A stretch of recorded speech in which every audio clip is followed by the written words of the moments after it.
Hi hello it's me Vinduja. ഞാനിന്ന് നിങ്ങളോട് സംസാരിക്കാനായിരിക്കുന്ന ഒരു കുഞ്ഞു വിഷയമാണ് കേട്ടോ. നെത്തോലി ഒരു ചെറിയ മീനല്ല എന്നതുപോലെ ഈ കുഞ്ഞു കാര്യം അത്ര നിസ്സാരമൊന്നുമല്ല. ഒരൊറ്റ മിനിറ്റ്. സ്ത്രീകളെ കുറിച്ച് കുറ്റം പറയുന്നവരാണോ നിങ്ങൾ എങ്കിൽ ആ വായ ഒന്ന് അടച്ചിട്ട് ഈ വീഡിയോ ഒന്ന് കണ്ടിട്ട് അത് കണ്ടിന്യൂ ചെയ്യണോ വേണ്ടതെന്ന് നിങ്ങൾ തന്നെ ഒന്ന് തീരുമാനിക്കാം. ഓക്കെ, അപ്പോൾ നമുക്ക് കാര്യത്തിലേക്കൊന്ന് വേഗം കിടക്കാം. നമ്മളെപ്പോഴും പറയുന്ന കാര്യമാണ് സ്ത്രീകൾ നല്ല ക്ഷമാശീലമുള്ളവളാണ്, അവൾ മാതൃത്വത്തിൻ്റെ ഏറ്റവും ഉന്നത ഭാവത്തിൽ നിൽക്കുന്നവളാണ് എന്നൊക്കെ നമ്മളെപ്പോഴും വാദോരാതെ ഇങ്ങനെ സംസാരിക്കാറുണ്ട് അല്ലേ. എന്നാൽ അതിന് പിന്നിലുള്ള പെയിൻ എന്താണെന്ന് നിങ്ങൾ ആരെങ്കിലും ഒന്ന് ചിന്തിച്ചിട്ടുണ്ടോ? അല്ലെങ്കിൽ അത് മനസ്സിലാക്കാനായിട്ട് ഒന്ന് കുറച്ചൊരു ടൈം ഒന്ന് മാറ്റി വയ്ക്കാനായിട്ട് ശ്രമിച്ചിട്ടുണ്ടോ? ഒരിക്കലുമില്ല അല്ലേ. സ്ത്രീകൾ എപ്പോഴും പറിച്ചു നടപ്പെടുന്ന സസ്യങ്ങളെ പോലെയാണ്. എന്തിനാണ് ഞാൻ ഈ സസ്യവുമായിട്ട് കമ്പയർ ചെയ്ത് പറഞ്ഞതെന്ന് ചോദിച്ചാൽ, നിങ്ങൾ വീട്ടുമുറ്റത്ത് ഒരു ചെടി നടുകയാണെന്ന് കരുതുക. അതിന് വെള്ളം ഒഴിച്ച് വളമൊക്കെ ഇട്ട് നല്ല രീതിയിൽ കെയർ ചെയ്ത് അതിനിങ്ങനെ വളർത്തിക്കൊണ്ട് വരുമ്പോൾ ആ ചെടി എന്ത് ചെയ്യും?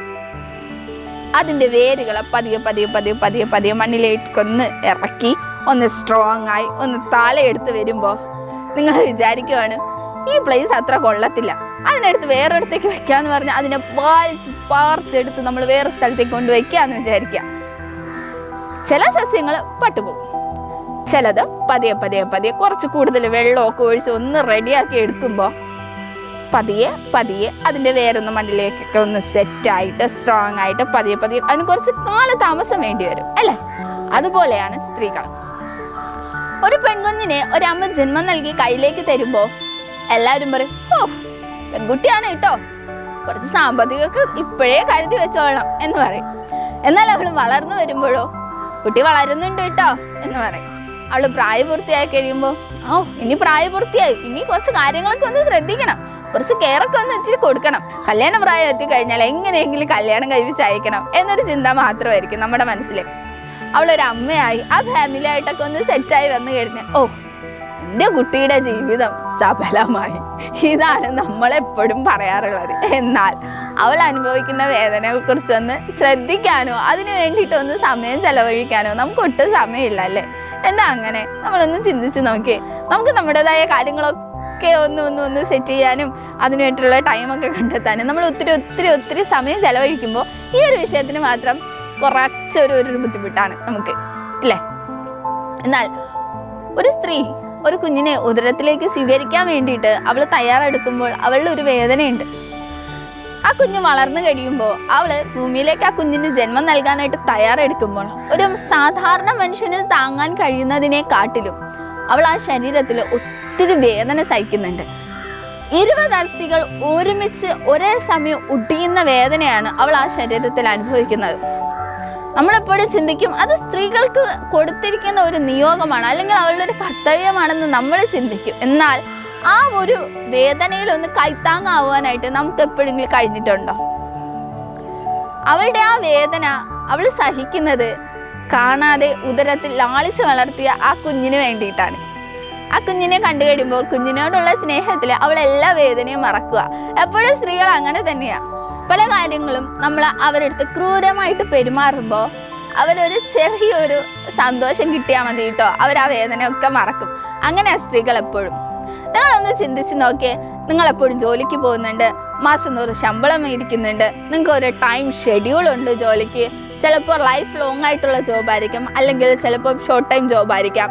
ഓക്കെ, നിങ്ങൾ രാവിലെ എഴുന്നേൽക്കുന്നു, ജോലിക്ക് പോകുന്നു, ശമ്പളം വാങ്ങിക്കുന്നു, പല കാര്യങ്ങളിലൊക്കെ എൻഗേജ്ഡ് ആണ്. എന്നാൽ സ്ത്രീകളെ കുറിച്ച് നിങ്ങൾ ചിന്തിച്ചിട്ടുണ്ടോ?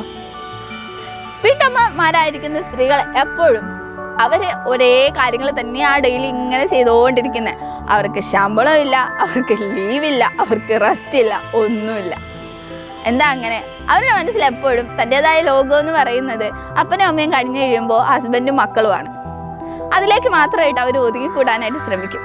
അവരവരുടെ ജീവിതാവസാനം വരെ അവരിങ്ങനെ ഇത് തന്നെ കണ്ടിന്യൂ ചെയ്തുകൊണ്ടിരിക്കുന്നത്. അവർക്ക് റെസ്റ്റ് ഇല്ല, അവർക്ക് ലീവില്ല, അവർക്ക് ശമ്പളമില്ല, ഒന്നുമില്ല. നിങ്ങളൊന്ന് ചിന്തിച്ച് നോക്കിയേ.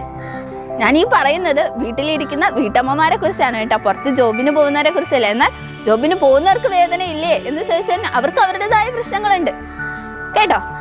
അപ്പോൾ രണ്ടുപേർക്കും ഡിഫറെൻറ്റ് തലത്തിലാണെങ്കിലും രണ്ടുപേർ അനുഭവിക്കുന്നത് ചിലപ്പോൾ ഡിഫറെൻറ്റ് പെയിൻസ് ആയിരിക്കും. അപ്പോൾ അത്തരത്തിൽ നമ്മൾ അവരോട് അറ്റാച്ച് ചെയ്യാനായിട്ട് ശ്രമിക്കുക, അവരോട് പെരുമാറാനായിട്ട് ശ്രമിക്കുക. ഓക്കെ, അപ്പോൾ രണ്ടുപേരോടും നമ്മൾ പെരുമാറേണ്ടത് ഡിഫറൻറ്റ് തലത്തിലായിരിക്കും. ഒരമ്മ ഒരു കുഞ്ഞിന് ജന്മം നൽകി കഴിയുമ്പോൾ നമ്മൾ വിചാരിക്കും, ഓഹ് അവളൊരു അമ്മയായി എന്ന് പറയും. എന്നാൽ ആ കുഞ്ഞൊന്ന് ഉറങ്ങാണ്ടിരിക്കുമ്പോൾ, ആ കുഞ്ഞ് പാല് കുടിക്കാതിരിക്കുമ്പോൾ ഒക്കെ അവളുടെ മനസ്സിൽ പെയിനാണ് കേട്ടോ. അവൾ ഉറങ്ങാതെ ആഹാരം കഴിക്കാതെ വളരെ കഷ്ടപ്പെട്ട് ആ കുഞ്ഞിനെ വളർത്തിക്കൊണ്ട് വരുമ്പോൾ ആ കുഞ്ഞിൽ നിന്ന് ഒരു നെഗറ്റീവ് അറ്റാച്ച്മെൻ്റ് ആണ് ഉണ്ടാകുന്നതെങ്കിൽ നിങ്ങളൊന്ന് ആലോചിച്ച് നോക്കിയേ, അവളുടെ ഹൃദയം എന്തുമാത്രം വേദനിക്കും ഇല്ലേ? ഇന്ന് വൃദ്ധസദനങ്ങളിൽ പല അമ്മമാരും അനുഭവിക്കുന്ന വേദന അത് തന്നെയാണ്. കുഞ്ഞുങ്ങളും മക്കളും ചെറുമക്കളും ഒന്നും അവർക്ക് ഒരു ടൈം കൊടുക്കാനായിട്ട് അവർ അതിനുള്ള മനസ്സ് കാണിക്കുന്നില്ല. അതുകൊണ്ട് തന്നെയാണ് ഇന്ന് പല അമ്മമാരും വൃദ്ധസദനങ്ങളിൽ ജനലരികിൽ കൂടെ പുറത്തേക്ക് നോക്കി നിന്ന് കരയുന്നത്. സമയം കൊടുക്കാത്തത് കൊണ്ടും അവരുടെ വേദനകൾ മനസ്സിലാക്കാത്തത് കൊണ്ടും. ഞാൻ പറഞ്ഞു വരുന്നത് ഇത്ര മാത്രമേ ഉള്ളൂ. ഒരു പെൺകുഞ്ഞു ഭൂമിയിൽ ജനിക്കുന്നത് മുതൽ അവൾ വയസ്സായി ഈ ഭൂമി വിട്ട് പോകുന്നത് വരെ ഓരോ ഘട്ടത്തിൽ അവൾ ഒരുപാട് വേദന അനുഭവിക്കുന്നുണ്ട്. എന്നാൽ ഈ വേദനകൾക്കിടയിലും അവൾ ആഗ്രഹിക്കുന്ന ഒരു കുഞ്ഞു കാര്യം മാത്രമേ ഉള്ളൂ. കുറച്ച് സമയം, കുറച്ച് കെയർ, കുറച്ച് ഒരു സപ്പോർട്ട്. ഇത് മാത്രമേ അവൾ ആഗ്രഹിക്കുന്നുള്ളൂ. സ്നേഹത്തോടുള്ള ഒരു തലോടൽ, അല്ലെങ്കിൽ ഒരു ചേർത്ത് പിടിച്ച് അങ്ങനെ നിർത്തുക. ഇതൊക്കെ മാത്രമേ അവൾ അവളുടെ ലൈഫിൽ ആഗ്രഹിക്കുന്നുള്ളൂ കേട്ടോ. അപ്പോൾ നിങ്ങൾ വിചാരിക്കും ഞാനൊരു സ്ത്രീ ആയതുകൊണ്ടാണ് ഇത്രയും ഘോരമായിട്ട് സംസാരിക്കുന്നതെന്ന്. ഒരിക്കലും അല്ല കേട്ടോ. പുരുഷന്മാർക്ക് അവരുടേതായ മാനസിക അസ്വസ്ഥതകൾ ഉള്ളതുപോലെ തന്നെ സ്ത്രീകൾക്കും അവരുടേതായ പ്രശ്നങ്ങളുണ്ട്. ഇത് മനസ്സിലാക്കാൻ വേണ്ടിയിട്ട് ഒരു സ്ത്രീ ആയിരിക്കണമെന്ന് മാത്രമല്ല, സാധാരണ നമുക്കൊരു ചെറിയ ദൈവം തന്നിട്ടുള്ള ബുദ്ധി നമ്മൾ ഉപയോഗിച്ചാൽ മാത്രം മതി കേട്ടോ. എങ്കിൽ തന്നെ നമുക്ക് നമ്മുടെ ഈ കാര്യങ്ങളൊക്കെ ഒന്ന് മനസ്സിലാക്കാനായിട്ട് അതിനെ ഒന്ന് ഹൃദയത്തിലോട്ട് എടുത്തിടാനായിട്ട് പറ്റും. അപ്പോൾ നിങ്ങൾ ചെയ്യേണ്ടത് ഇത്ര മാത്രം. നിങ്ങളുടെ ലൈഫ് പാർട്ട്ണർ ആയിക്കോട്ടെ, നിങ്ങളുടെ മകളായിക്കോട്ടെ, നിങ്ങളുടെ സഹോദരി ആയിക്കോട്ടെ, നിങ്ങളുടെ അമ്മയായിക്കോട്ടെ, ഓടിപ്പോവുക, കുറച്ച് സമയം ഒന്ന് സ്പെൻഡ് ചെയ്യുക, അവരുടെ വിഷമങ്ങളെ ഒന്ന് മനസ്സിലാക്കാനായിട്ട് ശ്രമിക്കുക. ലൈഫ് ഹാപ്പി ആയിട്ട് മുന്നോട്ട് കൊണ്ടുപോകുക. നമ്മളോടൊപ്പം നമ്മളെ ഡിപ്പെൻഡ് ചെയ്തിരിക്കുന്നവരെ നമ്മൾ മനസ്സിലാക്കാതെ പിന്നെ ആരാ മനസ്സിലാക്കുന്നത്? ഒന്ന് ചിന്തിച്ച് നോക്കിയേ അല്ലേ? അതുകൊണ്ട് വേഗം പോയി നിങ്ങൾ ലൈഫൊക്കെ ഒന്ന് സെറ്റ് ചെയ്ത് ഹാപ്പി ആയിട്ട് ഇരിക്കുമ്പോൾ ഞാൻ വീണ്ടും നിങ്ങളുടെ മുന്നിൽ ഒരു അടുത്ത കുഞ്ഞു കാര്യമായിട്ട് വരുന്നതായിരിക്കും. അതുവരെ bye, take care, happy life. Thank U.